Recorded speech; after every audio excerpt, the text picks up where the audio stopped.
यदि गणेश की मूर्ति, गणेश की प्रतिमा, गणेश का फोटो हम किसी को गिफ्ट में दे देते हैं तो हमारे घर की संपदा उस तारीख को लिखकर रखना, उसके बाद में धीरे धीरे छिन्न होने लगती है, संपदा टिकती नहीं। 1 रुपया कमाओगे, 1.25 रुपया खर्च हो।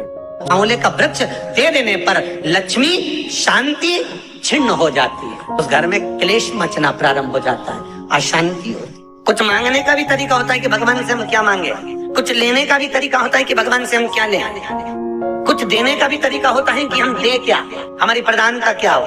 क्यों लिखा विष्णु पुराण में, क्यों लिखा शिव पुराण में, क्यों लिखा भागवत में कि 3 चीजें हमेशा सोच समझ कर दो, एक गाय, एक लक्ष्मी और एक बेटी। गाय, लक्ष्मी और बेटी।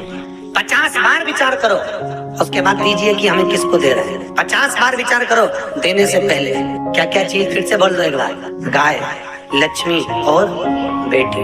गौ माता को देने से पहले विचार करना कि गाय हम किसी भी ऐसे ब्राह्मण को तो नहीं दे रहे जिसके यहाँ खुद की रहने की जगह नहीं है। अगर हम ऐसे ब्राह्मण को दे दें और ब्राह्मण उस गाय को ले ले, सोने के सींग, चांदी के खुर के चक्कर में, बाल्टी साड़ी के चक्कर में, जब तक दूध दी गाय ने तब तक ब्राह्मण ने रखी, फिर उसने बेच दी। बेच के तीसरे के पास, चौथे के पास बिकते बिकते बिकते वो कसाई के पास चली गई। और बाद में जब कसाई के घर में गाय को कटा तो गाय ने ब्राह्मण को बद्दुआ नहीं दी, जिसने संकल्प दिया था बद्दुआ उसको दी, बद्दुआ उसको दी है। इसलिए गौदान करने से पहले विचार करो, बेटी देने से पहले विचार करो कि ऐसे शराबी नशेले व्यक्ति को मत देना कि बेटी रोए तो तुमको रोना पड़े देने वाले।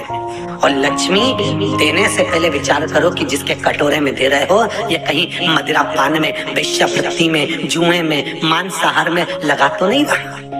अगर गौ माता गलत जगह चली जाए तो देने वाले को रोना पड़ता है, बेटी गलत जगह चली जाए तो कन्यादान करने वाले को रोना पड़ता है, और अगर लक्ष्मी किसी गलत जगह चली जाए तो दान करने वाले को रोना पड़ता है। 50 बार विचार करिए देने से पहले किसको दे रहे हैं। शास्त्र कहता है किसी की चप्पल, जूता, किसी का छाता और किसी का मांग का टीका 50 बार विचार करना तब पहनना। 3 चीजों में काल समाया होता है। एक पांव की चप्पल जूते में, आपने पहनकर 5 मिनट के लिए गए, मालूम पड़े कहीं फिसल गए कि मैं तो अभी यहीं से निकली थी, बाथरूम में गई थी और पांव फिसल गया, उस चप्पल में काल था। छाता, उस छाते में भी काल होता है। किसी का छाता अपने घर पर आ जाए उसको वापस देकर छाते में काल रहता है। और मांग का टीका, हर किसी का मांग का टीका नहीं पहनना चाहिए। ना जाने कौन सा मांग का टीका कब उतरा है, किस घड़ी में उतरा है, और तुमने अपनी मांग में सजा लिया तो मालूम पड़े जिंदगी भर के लिए उतर गया। मांग का टीका, जूता, चप्पल और छाता 50 बार विचार करना तब जाकर धारण करना, ठीक नहीं।